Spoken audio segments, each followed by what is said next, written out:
Hello, everyone, and a very warm welcome to our channel. So, in this series, we are going to master the chapter Tissues for CBSE Class 9. So, we are going to break down part by part, and we will ensure that every concept is crystal clear. So, today in part 1, we will answer a fundamental question that what actually are tissues? And then we will explore the amazing world of meristematic tissue in complete detail. So let's begin. So the foundational question arises that what are actually tissues? What are tissues? So the very first thing which comes up to our mind before talking about the plant tissues, we need to understand what actually a word tissue means. So think about building a house. You are building a house. हम लोग सब लोग एक घर बना रहे हैं अपना अपना. वॉट वी एक्चुअली डू, हम लोग ईंट से ईंट जोड़ते हैं. एक ब्रेक, उसके ऊपर दूसरी ब्रेक, तीसरी ब्रेक, चौथी, ऐसे ब्रिक्स को मिला मिला के एक वॉल बनती है, right? So this is a brick which I have. Suppose it is a cell in organisms in our body. When different type, actually not different types, when numerous number of bricks come together, it creates a wall. Am I right? ढेर सारे sales मिलके एक हमारा tissue बनाते हैं. सो क्या हम इसको ब्रिक्स और वॉल की तरह नहीं समझ सकते? So this is a whole wall जिसको किसने बनाया है? ब्रिक्स ने मिलके बनाया है. लाइकवाइज अगर हम ह्यूमन बॉडी की बात करें, अगर हम लोग अपनी बॉडी की बात करें या प्लांट बॉडी की बात करें, तो हमारा फंडामेंटल स्ट्रक्चरल यूनिट होता है अ सेल. और ये सेल मिलकर ही बनाते हैं टिश्यूज. बट डिफरेंट टाइप के सेल्स मिलकर टिश्यूज बना रहे हैं, सेम टाइप के सेल्स मिलकर टिश्यूज बना रहे हैं. It depends on that actually. So basically अगर हम लोगों को डेफिनेशन बोलनी पड़े या हम लोगों को ट्रांसलेट करना पड़े to living organism, so we can simply say the basic building block is a cell in our body या फिर इन प्लांट्स बॉडी. एक सिंगल सेल बहुत सारे काम कर सकता है एक्चुअल में. But can a single cell form a root, form a leaf, एक जाइंट ट्री बना सकता है एक सिंगल सेल? तो it is absolutely not. So basically what happens?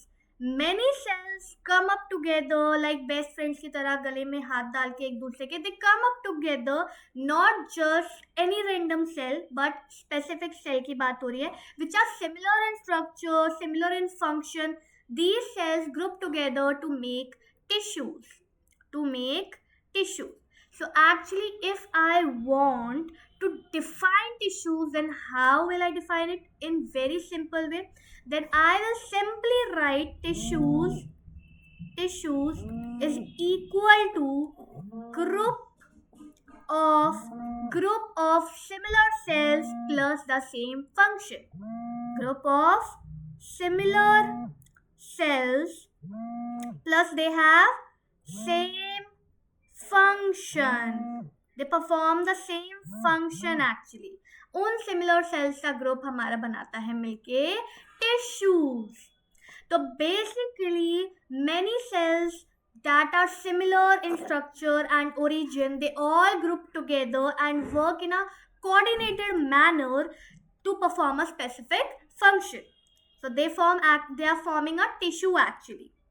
So if I want to break down this particular definition more deeply, then हम लोग commonly बात करते हैं पहले similar structure के बारे में. टिश्यूज जो होते हैं इनके हम लोग बात कर रहे हैं फीचर्स के बारे में या फिर कैरेक्टरिस्टिक्स के बारे में, ऐसा मैं कह सकती हूँ. The very first one is they have similar structure. What does they have? A similar structure. It means they look alike, कि वो एक जैसे दिखते हैं. They look alike, basically same दिखते हैं, एक जैसे दिखते हैं. दूसरी thing, the next thing is common functions. So they all have a shared job. They all have a common specific job. So they have common function. ऐसा नहीं होना चाहिए ना एक सेल किसी और चीज का काम कर रहा है, एक सेल कुछ और ही फंक्शन परफॉर्म कर रहा है और वो मिलके एक टिश्यू बनाए हुए हैं, नहीं, ऐसा नहीं होना चाहिए। एक कॉमन फंक्शन कुछ ना कुछ वो लोग परफॉर्म कर रहे हैं कोऑर्डिनेटेड मैनर में। So the third point is coordination और कोऑर्डिनेट, कि they work together as a team. ऐसा नहीं होना चाहिए एक हाथ छोड़ के भाग रहा है, नहीं मुझे कोई और काम करना है, नहीं ये वाला छोड़ के भाग रहा है, नहीं मेरा तो कोई और रोल है, तो ऐसा नहीं होता है। अगर टिश्यूज में हमारे सेल्स टीम्ड अप है, टुगेदर है, it means they are coordinating, it means they work together as a team, they are working together as a team. So basically इस एक चीज होती है डिवीजन ऑफ लेबर। एक बात हम लोग कर लेते हैं छोटी सी टर्म की, division of labor. What it is? A division of labor. So basically where specific groups of cells do their specific jobs, कि एक ग्रुप प्रॉपर कोई अलग फंक्शन संभाल रहा है, दूसरा ग्रुप ऑफ सेल कोई अलग फंक्शन संभाल रहा है, एंड पूरी बॉडी को, हमारी हो चाहे प्लांट की हो, अपने स्पेसिफिक रोल्स कंप्लीट कर रहे हैं, फुलफिल कर रहे हैं, जिसकी वजह से स्मूथली सारा काम चल रहा है। So that actually is making the plant efficient, या फिर हमारी बॉडी भी efficiently सारे काम कर रही है, and it is like we are allowing it to grow to large or to complex thing.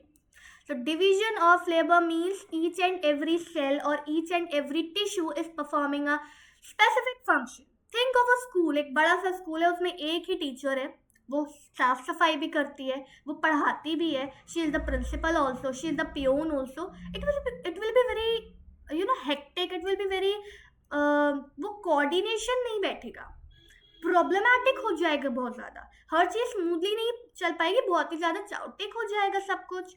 So basically division of labour का यहाँ पे एक ही मेन मोटिव है, that everyone is doing their specific role, सबको अलग अलग काम मिला है ताकि स्मूथली सारा काम चल सके। जैसे मैनेजमेंट डिपार्टमेंट का काम अलग है, टीचिंग एकेडमिक डिपार्टमेंट का काम अलग है, पियोन्स का काम अलग है, स्वीपर्स का काम अलग है, everything is different.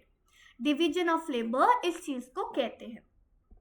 So in simple terms again हम लोग एक बार रिवाइज आउट कर लेते हैं what we have learn about tissues. Tissue is a group of cells which works together as a unit. A tissue is generally a group of similar cells with same functions. A group of similar cells plus या फिर with same functions perform करेंगे। Now it is like a grand plan of a plant tissue, कि भाई plants तो बहुत ज़्यादा smart है, they have organized their tissues into a very clear system। पूरा का पूरा प्लांट ने अपना एक एंटायर किंगडम जो है ना, उसको छोटे छोटे डिफरेंट चीज में डिवाइड कर दिया। प्लांट टिश्यूज ने अपने खुद के किंगडम को 2 मेजर एम्पायर्स में डिवाइड कर रखा है, ठीक है। फर्स्ट मेजर है, देखो प्लांट टिश्यूज ने एक तरीके से अपने आप को 2 मेजर एम्पायर्स में डिवाइड कर रखा है। The very first one is on the basis of power to divide. जो पहले आते हैं they have power to divide, कि फैक्ट्री में जैसे सामान बनता जाता है एक के बाद एक, वैसे ही यहाँ पे डिवीजन चलता रहता है। They have power to divide very fast, very rapidly. And another one is actually the one which are specialized workers. They are specialized workers. Basically एक है जो डिवीजन करे जा रहा है, दूसरा है जो स्पेशलाइज्ड वर्कर है। तो इनको थोड़ा सा समझ लेते हैं एक्चुअल में ये क्या है। तो the very first example is the empire of meristematic tissues. यहाँ पे हम बात कर रहे हैं about meristematic tissues, and specialised में हम लोग बात करते हैं, this is meristematic, and specialised में हम लोग बात करते हैं permanent tissues. These are permanent tissues. ये स्पेशलाइज्ड हो जाते हैं अपने काम के लिए, ठीक है। So these are the 2 main things. तो हम लोग इनको थोड़ा सा डीपली समझ लेते हैं बेसिकली। तो यहाँ पे जो मेरिस्मेटिक है, यहाँ पे एक वर्ड होता है meristos, it is meristos, which actually means, ये ग्रीक वर्ड है, इसका मतलब होता है divisible. These cells are divisible, इसलिए इनका नाम मेरिस्मेटिक्स है। तो यहाँ पे जो सेल्स है वो एक्चुअली होते हैं यंग सेल्स।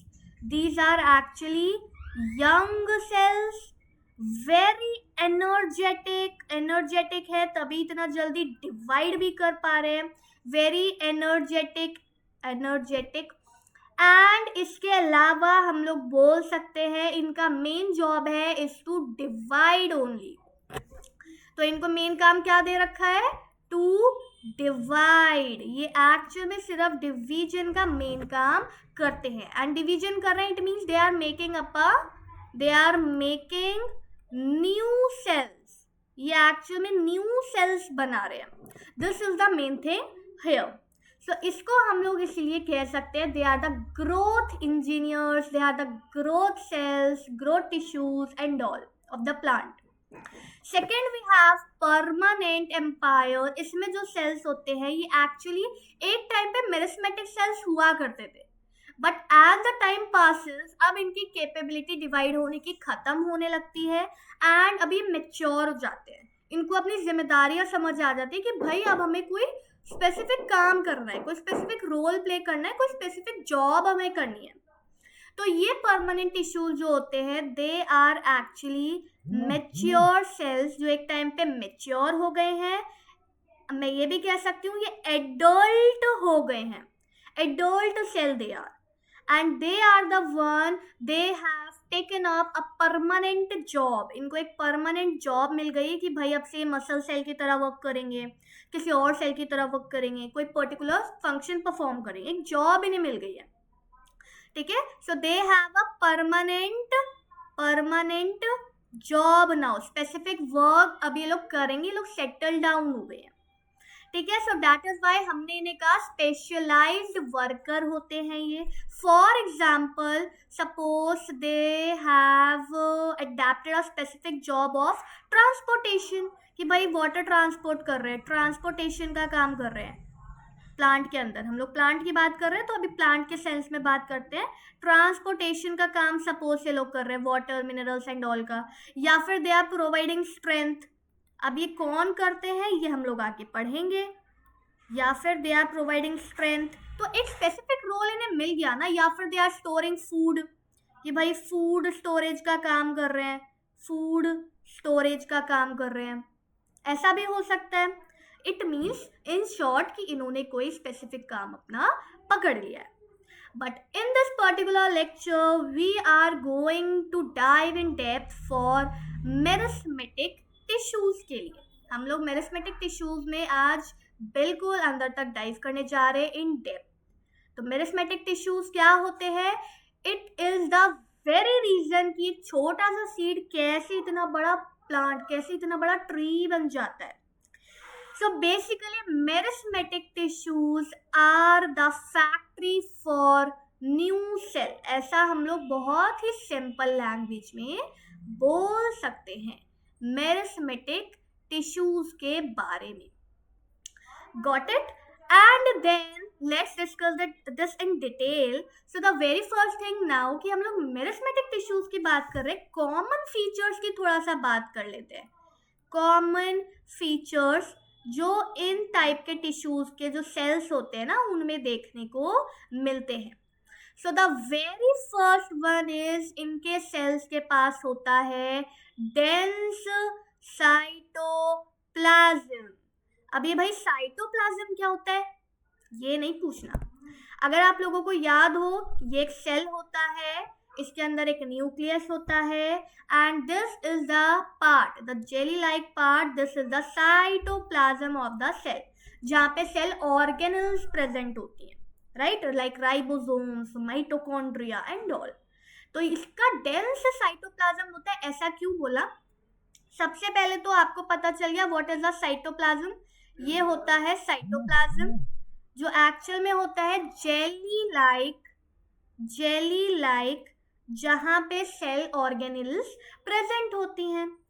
सो डेंस का यहाँ पे मीनिंग है it is packed, not watery.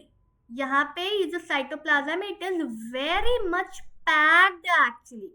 और ये पैक्ड क्यों है ये समझना बहुत जरूरी है. So it is dense because these cells are division machines. हमने पढ़ा ना कि ये जो हमारा मेरिस्मेटिक सेल्स होते हैं, टिश्यूज होते हैं, इनका काम होता है लगातार डिवाइड करना. तो ये एक तरीके से डिवीजन मशीन्स है. अब भाई जो डिवीजन मशीन्स है ना उनको कांस्टेंट डिवीजन करना है, एक के बाद एक, एक के बाद एक, एक के बाद एक. They need a huge amount of energy. They need a huge amount of building blocks and all. So dense cytoplasm actually में is the thing जो पैक्ड होता है माइटोकॉन्ड्रिया के साथ, राइबोसोम्स के साथ, ढेर सारे एंजाइम्स एंड ऑल. और ये सारी चीजें इनको हेल्प करती हैं फॉर लाइक जल्दी जल्दी डिवीजन करने के लिए. डिवीजन के लिए एनर्जी चाहिए और एनर्जी के लिए यहाँ पे कौन पैक्ड है? Mitochondria is packed over here, the powerhouse which will produce the energy. It will be responsible for energy actually. इसके अलावा राइबोसोम्स क्यों यहाँ पे पैक्ड है? Because they are making proteins here. ये यहाँ पे प्रोटीन्स बना रहे हैं. इनके अलावा एंजाइम्स हो गए या फिर मॉलिक्यूल्स हो गए जो यहाँ पे प्रेजेंट है to for the help in copying DNA या फिर न्यू सेल वॉल्स बनाने के लिए. तो वाटरी साइटोप्लाज्म होता तो एक्चुअली में इतना रैपिडली काम नहीं हो रहा होता. डेंस साइटोप्लाज्म है क्योंकि माइटोकॉन्ड्रिया, राइबोसोम, इतने सारे एंजाइम, सब कुछ एकदम पैक्ड है, सब कुछ एकदम यहाँ पे प्रेजेंट है. दैट इज वाई डिवीजन का काम जल्दी जल्दी हो रहा है. एक डिवाइड हुआ, दूसरा हुआ, तीसरा हुआ, चौथा हुआ. क्यों? क्योंकि इनफ एनर्जी है, इनफ प्रोटीन्स है, इनफ एवरीथिंग यहाँ पे अवेलेबल है. That is the thing they have dense cytoplasm. दूसरा features which they have is actually the large nucleus. Second one is they have what they have. Second is a large nucleus. A large nucleus. तो nucleus क्या होता है सबको पता है. So nucleus is the brain of the cell which actually contain the DNA. और DNA actually क्या है? एक तरीके से blueprint है हमारी लाइफ का, है ना. Nucleus is the one which is actually the brain of the cell. Brain of the cell. And nucleus is the brain of the cell which actually have क्या है इसके पास? DNA. DNA यहीं पे embedded होता है. So why does need to be large? कि ये large क्यों है? ठीक है मैम, समझ में आया, छोटा भी तो हो सकता था. large ही क्यों है? So before a cell divide, जब एक सेल डिवाइड होता है ना, it must make a perfect copy of its DNA. Divide होने से पहले सेल को जरूरी होता है डीएनए बना लेना, उसके बाद ही सेल आपस में डिवाइड होते हैं. तो अगर एक लार्ज न्यूक्लियस प्रेजेंट होगा it means cell is actively managing its DNA. Cell अपना डीएनए एक्टिवली मैनेज कर पा रहा है, इजीली अनवाइंड कर पा रहा है, डीएनए को खोल पा रहा है, इजीली उसको कॉपी कर पा रहा है, and easily it is ready for preparation of the division as well. अगर एक स्मॉल न्यूक्लियस प्रेजेंट होगा तो it will not be able to handle this intense activity. That is why यहाँ पे एक large nucleus is very prominent. It is present due to this purpose. And the next one, if I add the third characteristic, it is about thin cell walls. Thin cell walls. So have you ever imagined about a thick cell wall? Like suppose एक thick wooden log है आपके पास, लकड़ी है and all. It's very hard to break it down, right? अगर आप उसको split करना चाहो, it is very hard. क्योंकि उसके अंदर जो cells है, जो tissues है, वो बहुत ज़्यादा rigid है. Now imagine splitting a soft stem, a thin walled something kind of thing. It is very easy. So cell को भी यहाँ पे divide करना है और बहुत जल्दी जल्दी divide करना है. तो उसको भी यहाँ पे stretch करना है, चीज़ों को split करना है, एक सेल से दो सेल बनने हैं. ये एक सेल है, इसको जल्दी से divide करके दो सेल बनाना है, तो it must stretch fast, it must divide fast, right? अगर इसकी सेल वॉल ही थिक होगी, हार्ड होगी, how will it be able to divide? तो एक थिन सेल वॉल, एक primary cell wall which is made of cellulose is actually flexible, जिसकी वजह से यहाँ पे इजीली डिवीजन स्मूथली हो पा रहा है विदाउट एनी रेजिस्टेंस. तो दिस इज द पर्पस कि थिन सेल वॉल्स क्यों प्रेजेंट होती हैं. Got it. Next one is we have another characteristic as well, which is number 4. It has no vacuoles. या तो बिल्कुल वैक्यूल्स नहीं होंगे या तो बिल्कुल बहुत ही स्मॉल. ठीक है, they typically have no vacuoles, और if they are present they are extremely small. क्यों? मेच्योर प्लांट सेल जो होते हैं उनका vacuole is giant storage bag. एक तरीके से स्टोरेज वैक्यूल क्या होता है? What is a vacuole in simple terms? एक तरीके से स्टोरेज सैक होता है और अ बैग यू कैन से, जो 90% ऑफ द सेल का स्पेस ऑक्यूपाई करता है, स्टोरेज का काम करता है. बट यहाँ पे एक्चुअल में नीड क्या है? यहाँ स्टोरेज की नीड है नहीं. हमें स्टोरेज की नीड नहीं है, हमें जल्दी जल्दी चाहिए कि हमारी मशीनरी रन करे और हमारा सेल जल्दी जल्दी डिवाइड हो. तो मेरिस्मेटिक सेल्स के अंदर इसीलिए कोई वैक्यूल्स नहीं प्रेजेंट होते हैं, और अगर होते हैं तो बहुत ही स्मॉल होते हैं. Fifth point is they do not have intercellular spaces. इनके पास कोई intercellular spaces प्रेजेंट नहीं होते हैं. What is intercellular space? Suppose this is something जिसमें यहाँ पे हमारे cells present है. This is one cell, this is another cell, this is third, this is fourth and all. तो इन cells के बीच में जो भी आपको space दिख रहा है,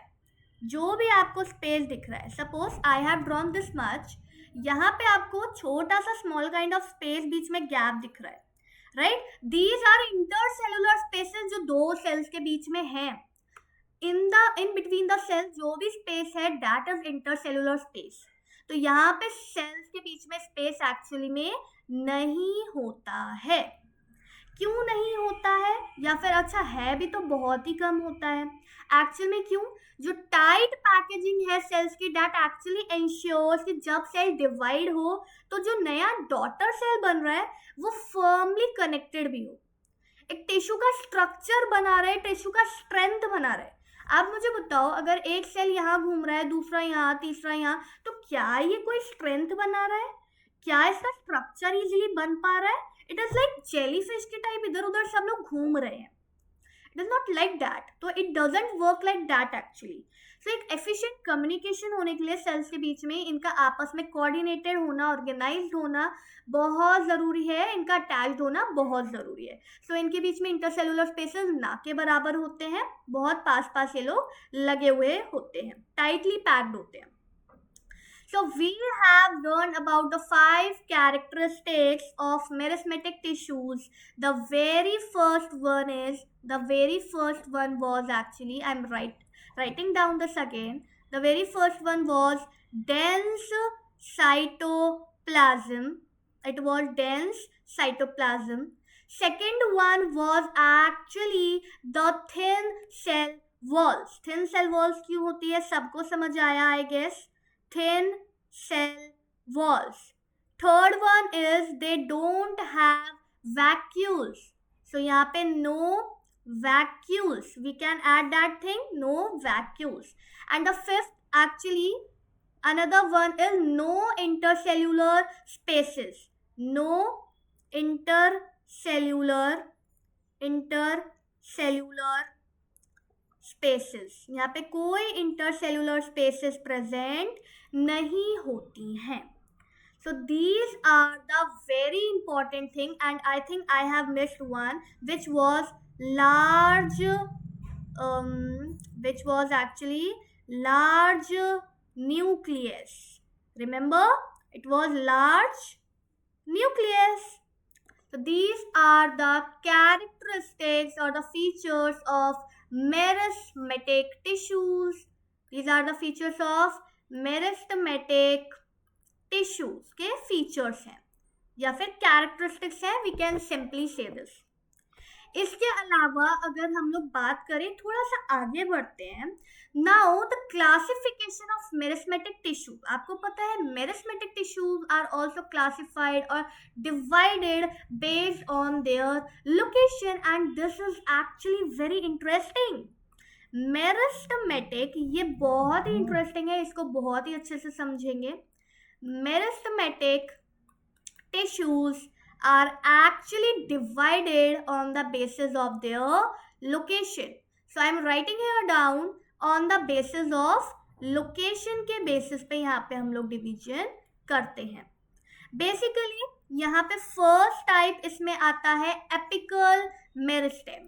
First type आता है it is apical meristem। Apical meristem क्या होता है? Apical means at the apex or at the tip। Apical का means होता है at the apex, या फिर apex का means easy में बोले तो tip, and tip मतलब एकदम सबको पता है what is the tip। Let me draw this। Basically suppose this is a root or a shoot, आप कुछ भी imagine कर सकते हो। It is a root or a shoot, anything you want to imagine। Tip means the very above part, the very top part or the end part is the tip actually। This is the tip। यहाँ पे हमारे present होते हैं apical meristem। ये apical meristems are present over here, and ये यहाँ पे actual में प्रेजेंट है बिकॉज यहाँ पे ये कर रहे हैं प्राइमरी ग्रोथ का काम। सबको याद रखना है, it is doing like primary growth यहाँ पर हो रही है, प्राइमरी ग्रोथ यहाँ पे हो रही है। और यहाँ पे इसका फंक्शन एक्चुअल में क्या है, टिप पे प्रेजेंट है, प्राइमरी ग्रोथ हो रही है, बट एक्चुअल में ग्रोथ हो किस चीज में रही है? सो एक्चुअली यहाँ पे वर्क हो रहा है टू इंक्रीज द लेंथ। यहाँ पे होगा इंक्रीज इन लेंथ का काम, हाइट बढ़ेगी, लेंथ बढ़ेगी रूट या फिर शूट की। तो apical meristems are present on the apex और टिप ऑफ रूट और a shoot. Root and shoot में आई होप सो किसी को कोई डाउट नहीं होगा। Root is the below the ground part and shoot is above the ground part. Got it? So basically यहाँ पर जो भी हमारे प्लांट्स होते हैं वो रूट्स भी उनकी बढ़ती हैं लेंथ में एंड शूट भी बढ़ती है। So due to which one? Due to apical meristem. Now second one की बात कर लेते हैं। So second one is actually lateral meristem. It is lateral meristem. So lateral का मीन्स होता है on the side, on the side. Lateral का means होता है on the side. So location क्या होगी इसकी आप अंदाजा लगा सकते हैं। Again I am drawing this thing. Let me draw the tip again. So this is a root और a shoot, you can imagine anything. Apical हमें समझ में आ गया था। Now we are going to learn about lateral, and lateral means at the side, on the sides. तो these are the sides, ये होती है sides basically, these are the sides. तो lateral are present along the sides of roots and shoots. Actual में ये secondary growth का काम करते हैं। They are doing secondary growth. And secondary growth अगर मैं आपको समझाना चाहूँ तो it is actually like growthness या फिर increasing in the girth of plant. यहाँ पे क्या इंक्रीज हो रहा है? Girth of plant, or in simple you can say thickness of the plant, thickness of root or a shoot, किसी भी चीज का। ये प्रेजेंट है on the sides of root और अ शूट। उनकी साइज में प्रेजेंट होता है, उनकी थिकनेस, उनकी गर्थ बढ़ाने में हेल्पफुल होता है। दैट इज वाई जब प्लांट बड़ा होता जाता है, ट्री बन जाता है, ट्री हैज अ रिंग्स, बहुत सारी रिंग्स होती है। Due to this one thickness बढ़ी है, गर्थ बढ़ी है, due to lateral meristem. That is why। इसके बाद हमारा थर्ड टाइप आता है, it is intercalary meristem. It is intercalary meristem actually. And what are intercalary meristem? Intercalary का मतलब होता है इन बिटवीन। इंटरकैलरी इज यहाँ पे है इन बिटवीन। इन बिटवीन किसके बीच में आ गया ये, इन बिटवीन क्यों बोला हमने? तो एक्चुअली इनका लोकेशन का अगर हम बात करें तो they are found at the base of, location की बात करें तो they are found at the base of leaves, leaves के बेसिस पे आपको मिलेंगे, या तो एट द इंटरनोड्स, इंटरनोड्स पे आपको मिलेंगे. What are actually internodes now? Suppose I am drawing one plant for you, like this is a plant, ये इसका अलग से ब्रांच जा रहा है. For imagine यहाँ पे एक नोड है, यहाँ से कोई डिफरेंट पार्ट निकलने को है, या फिर यहाँ पे कोई नोड है, ऐसा कुछ बना है. द पोजिशन और the part between two nodes, ये दो नोड्स हैं, इनके बीच का जो पार्ट है that is inter node. This is internode, right? This is internode, the segment between two nodes on a same stem, on a stem, ऐसा आप बोल सकते हो. These are internodes. तो एक्चुअल में intercalary is allowing the growth of leaves and internodes. अगर कभी आप ग्रासेस को देखते हो, ग्रेजिंग करते हैं एनिमल्स, काउज हो, शीप हो, या फिर आपने घास कटवा दिया एंड ऑल, सो बेसिकली होता क्या, आपने अपना लॉन मो कर दिया. मोनिंग आप समझते हो घास कटवाना. सो बेसिकली नाउ क्या होता है, कुछ टाइम बाद आप देखते हो ग्रासेस तो दोबारा से ग्रो हो गई. How is that possible? So basically intercalary ही ये सारा काम कर रहे हैं. हम लोग इजी लैंग्वेज में बोल सकते हैं they are actually responsible for regeneration. They are responsible for the regeneration actually. Got it? So यहाँ पे अगर कोई भी ग्रास कट रही है, इंटरनोड से कट रही है, लीफ टूट गई, लीफ के बेस पे भी हमारे एपिक इंटरकैलरी मेरिस्टेम प्रेजेंट है, दे विल अलाउ और help in regeneration of that part. That is how they all work. So basically यहाँ पे हम लोगों ने the very important flow chart I am drawing, meristematic tissues are actually on the basis of location, on basis of location. Location के basis पे ये तीन main types के डिवाइडेड हैं, and these are, first one is apical, which are present on the tips of root and shoot. Tips of root and shoot primary growth के लिए responsible होते हैं ये, तो I am writing over here primary growth के लिए responsible है. And what is the primary growth? यहाँ पे प्राइमरी ग्रोथ एक्चुअल में किस चीज में हो रही है? लेंथ एंड हाइट में. The second one we have is lateral meristem. Lateral meristem, ये हमारा लेटरल मेरिस्टेम है. Second one which are actually present on the sides, on sides of root and shoot, of root and shoot basically, and they are responsible for the growth, secondary growth actually, secondary growth, like the girth or thickness of the plant. And the third one is intercalary meristem. Third one is intercalary meristem, and these are actually present कहाँ पर? They are actually present on या फिर in between the two nodes, on base of leaves, leaves के base पे, and internodes में ये present होते हैं, इंटरनोड्स में ये प्रेजेंट होते हैं, and they are responsible for regeneration. Let me highlight this thing, regeneration के लिए ये रिस्पॉन्सिबल होते हैं. So this is a flow chart we have made in this class, and it is very important about meristematic tissue. So basically, let's quickly recap all the things we have learned today. A tissue is a group of similar cells which are working together. Meristematic tissues is the dividing tissue which are responsible for the plant growth. Its special features are it has dense cytoplasm, it has large nucleus, it has thin walls, it has no vacuoles and all, etc. And all are perfectly suited for its one job, सारे के सारे इसके जो characteristic है वो सारे के सारे एक जॉब परफॉर्म करने के लिए परफेक्ट है। क्या? सेल डिवीजन के लिए they are perfect. And it is like हमारा meristematic tissue is classified as apical, lateral और intercalary. Apical is for length, lateral is for thickness, and intercalary is for regeneration.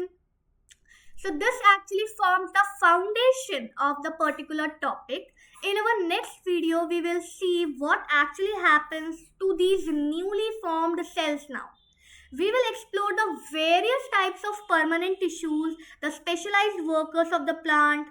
So if this video helped you, please give it a thumbs up, share it with your friends and subscribe to this channel so you don't miss the next part. Hit the bell icon for all notification. If you have any questions, drop them in the comment below. I will see you in the next week, in the next video. Thank you for watching. Bye bye everyone.